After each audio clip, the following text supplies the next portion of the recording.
வணக்கம். நாம தேர்தல்களை பத்தி ஒரு விஷயத்த தெளிவா புரிஞ்சுக்கணும். இது ரெண்டு தனி நபர்களுக்கு நடுவுல நடக்கிற சண்டை கிடையாது.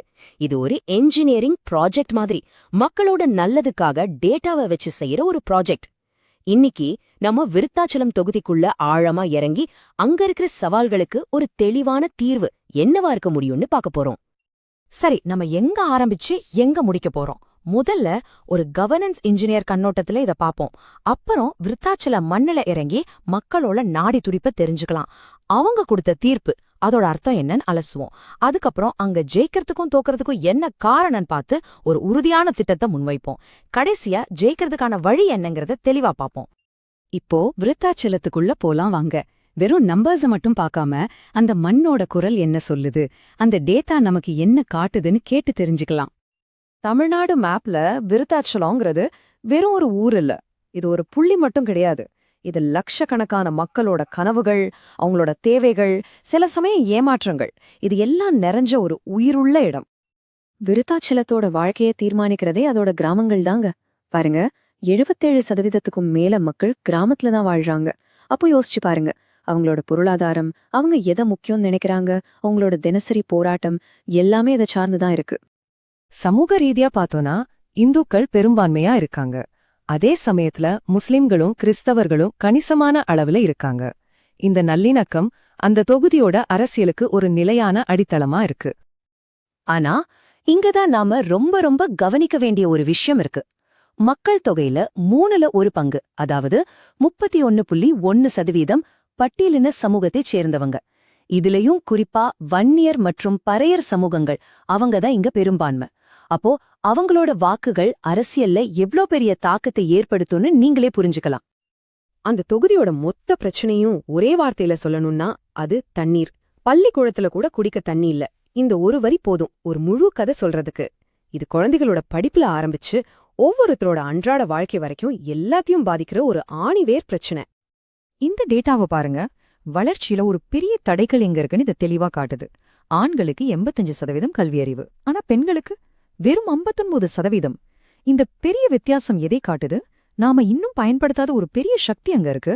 அதே சமயம் அடிப்படை சவால்களும் தீர்க்கப்படாம இருக்குங்கிறத காட்டுது. ஆனா மக்கள் சும்மா இல்ல. அவங்க அமைதியா இத பாத்துட்டு இல்ல. 2021 தேர்தல்ல கிட்டத்தட்ட 78% ஓட்டு போட்டிருக்காங்க. அப்படின்னா என்ன அர்த்தம்?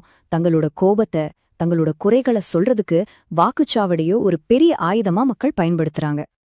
சரி, அந்த பகுதியோட பொதுவான நிலவரத்தை பார்த்தாச்சு. இப்போ கொஞ்சம் ஆழமா இறங்கி அந்த 2021 தேர்தல் முடிவுகளை பிரிச்சு மேயலாம். அந்த நம்பர்ஸ் நமக்கு என்ன சொல்ல வருது? மக்கள் கொடுத்த தீர்ப்புக்கு உண்மையான அர்த்தம் என்ன? வெறும் 0.44%. நம்ப முடியுதா? இதுதான் 2021 தேர்தல்ல ஜெயிச்சவருக்கும் தோத்தவருக்கும் இருந்த வித்தியாசம். அப்படின்னா இப்போ இருக்கிற மக்கள் ஆணைங்கிறது ரொம்ப ரொம்ப பலவீனமானது. ஒரு நூல்ல தொங்கிட்டு இருக்குன்னு சொல்லலாம். வெறும் கொஞ்சம் ஒரு ஓட்டுல தீர்மானிக்கப்பட்ட வெற்றி இது. எப்போ வேணும்னாலும் நிலைமை மாறலாம். மக்களோட கோவம் எங்க குவியுது? முக்கியமா 3 விஷயம். 1, தீராத தண்ணீர் பஞ்சம். 2, ரோடு, வேலைவாய்ப்பு மாறி நிறைவேற்றப்படாத வாக்குறுதிகள். 3, கள்ளச்சாராயம் மாறி சட்ட ஒழுங்கு பிரச்சனைகள். இந்த 3 தான் அங்க இருக்கிற வாக்காளர்களோட மனநிலைய தீர்மானிக்கிற முக்கிய காரணிகள். இங்க நலத்திட்ட சோர்வுன்னு ஒரு விஷயம் உருவாகியிருக்கு, வெல்ஃபேர் ஃபட்டீக். இது என்னன்னா, யோசிச்சு பாருங்க, ஒருத்தருக்கு பசியால வயிறு வலிக்குது. நீங்க சாப்பாடு கொடுக்கணுமா இல்ல வலி மாத்திரை கொடுக்கணுமா? கண்டிப்பா சாப்பாடு தான். அதே மாதிரி தண்ணி, ரோடு மாதிரி அடிப்படை வசதிகளே இல்லாதப்போ நீங்க தற்காலிகமா கொடுக்கற இலவசங்களை பாக்குற மக்களுக்கு இந்த சிஸ்டம் மேல இருக்கிற நம்பிக்கையே போயிடுது. இப்ப இருக்கிற எம்எல்ஏவோட ரிப்போர்ட் கார்டை பார்ப்போம். ரோடு, தண்ணி மாதிரி அடிப்படை உள்கட்டமைப்புல அவரோட ஸ்கோர் ரொம்ப கம்மி. இதுதான் மக்கள் மத்தியில் இருக்கிற அதிருப்திக்கு முக்கியமான காரணம். மத்த நல்ல திட்டங்கள்லயும் மக்கள் நம்பிக்கை விஷயத்திலயும் ஒரு ஆவரேஜ் மார்க் தான் வாங்கியிருக்காரு. இந்த கிராஃப பாருங்க. இது ஒரு பெரிய அரசியல் மாற்றத்தை காட்டுது. 2016ல பாமகவோட வாக்கு வங்கி 16%க்கும் கம்மியா இருந்துச்சு. ஆனா 2021ல 38%க்கும் அதிகமாயிருக்கு. இது என்ன சொல்லுது? வன்னியர் சமூகத்தோட வாக்குகள் மொத்தமா ஒரே பக்கம் திரண்டுட்டுங்கிறத இது அப்பட்டமா பாட்டுது. தொகுதியில ஏன் இந்த அரசியல் நிலையற்ற தன்மை இருக்கு? இதுக்கு 3 மூல காரணங்கள் இருக்கு. 1, ஜாதி வாக்குகள் ஒரு பக்கத்திலிருந்து இன்னொரு பக்கத்துக்கு மாறுறது. 2, வளர்ச்சியில இருக்கிற பெரிய இடைவெளிகள். 3, இளைஞர்கள்கிட்ட இருக்கிற வேலையில்லா திண்டாட்டம். இந்த மூணையும் நாம சரியா புரிஞ்சுக்கிட்டாதான் அடுத்த கட்டத்துக்கு போக முடியும். நம்ம அரசியலமைப்பு சட்டம் ஒவ்வொரு குடிமகனுக்கும் கண்ணியமான வாழ்க்கைய உறுதி செய்து. ஆனா குடிக்க தண்ணி, செய்யறதுக்கு ஒரு வேலை மாதிரி அடிப்படை தேவைகளே பூர்த்தி ஆகாதப்போ அந்த கண்ணியம் கொஞ்சம் கொஞ்சமா கரைய ஆரம்பிக்குது. இது வெறும் ஒரு நிர்வாக தோல்வி மட்டும் இல்ல, இது பொறுப்பான ஒரு சமூக உரையாடலையே சிதைக்கிற ஒரு விஷயம். சரி, இப்போ கொஞ்சம் பின்னோக்கி போய் ஒரு வரலாற்று பார்வையோட இத பாப்போம். கடந்த தேர்தல்கள்ல வாக்காளர்களோட விசுவாசம் எப்படி மாறிட்டே வந்திருக்கு? இந்த பேட்டர்ன்ஸ் எதிர்காலத்தை பத்தி நமக்கு என்ன சொல்லுது? இந்த நம்பர்ஸ் ஒரு விஷயத்த ரொம்ப தெளிவா சொல்லுது. விருத்தாச்சலத்துல எந்த கட்சிக்கும் நிரந்தரமான ஆதரவு தளம் கிடையாது. 2016ல அதிமுக, 2019ல திமுக கூட்டணி, 2021ல நூல் இழையில காங்கிரஸ் கூட்டணி, 2024லயும் அதே கூட்டணி. இதிலிருந்து என்ன தெரியுது? அடிப்படை பிரச்சனைகள் தீராத வரைக்கும் மக்கள் மாற்றத்தை தேடிட்டே இருப்பாங்க. கூட்டணி கணக்குகள் முக்கியம்தான், ஆனா அதைவிட முக்கியம் மக்களோட தேவைகளை பூர்த்தி செய்யறதுதான். அப்போ அடுத்த தேர்தல்ல ஜெயிக்க போறது யாருன்னு யார் தீர்மானிக்க போறா? அவங்கதான் இந்த ரிடீமபிள் வோட்டர்ஸ். ரிடீமபிள் வோட்டர்ஸ் யார் இவங்க? முதல் தடவையா ஓட்டு போடுற இளைஞர்கள், சொந்த கட்சி மேலேயே அதிருப்தியில இருக்கிற தொண்டர்கள், பெண்கள், விவசாயிகள், இப்படி பல சமூக குழுக்கள். இவங்களோட வாக்குகளை யார் பக்கம் திருப்புறாங்களோ அவங்க கையில தான் வெற்றி. சரி, பிரச்சனைகளை பத்தி பேசிட்டே இருந்தது போதும். இப்போ தீர்வு என்னன்னு பார்க்கலாம். இனிமே வெத்து வாக்குறுதிகள் வேண்டாம். அதுக்கு பதிலா எவ்ளோ செலவாகும், எவ்ளோ காலத்துல முடிப்போம்னு ஒரு உறுதியான திட்டத்தோட வருவோம். இதுதான் அந்த நிர்வாக திட்டத்தோட மையம். 4 முக்கியமான ப்ராஜெக்ட். குடிநீருக்காக 40-50 கோடி, சாலைகளுக்கு 30 கோடி, வேலைவாய்ப்புக்கு 25 கோடி, மத்த நலத்திட்டங்கள்ல இருக்கிற குறைகளை சரி செய்ய 5 கோடி. இதுல முக்கியமா கவனிக்க வேண்டியது, ஒவ்வொரு ரூபாய்க்கும் மக்களுக்கு என்ன பலன் கிடைக்கும்னு தெளிவா வரையறுக்கப்பட்டிருக்கு. இது வெறும் தேர்தல் அறிக்கை இல்ல, மக்களோட செய்யற ஒரு ஒப்பந்தம். சரி, இந்த நல்ல திட்டத்தை எப்படி மக்கள்கிட்ட கொண்டு போய் சேர்க்கறது? அதுக்குதான் இந்த சதுர்முக கோட்பாடு. 4 முகம் கொண்ட வியூகம்.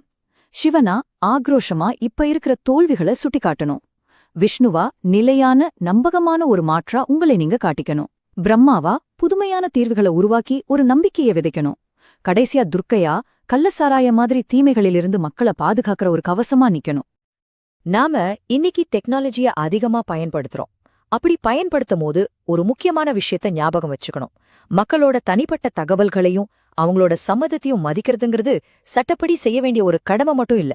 அதுதான் ஒரு தலைவருக்கும் மக்களுக்கும் நடுல நம்பிக்கையை கட்டுறதுக்கான அடித்தளம்.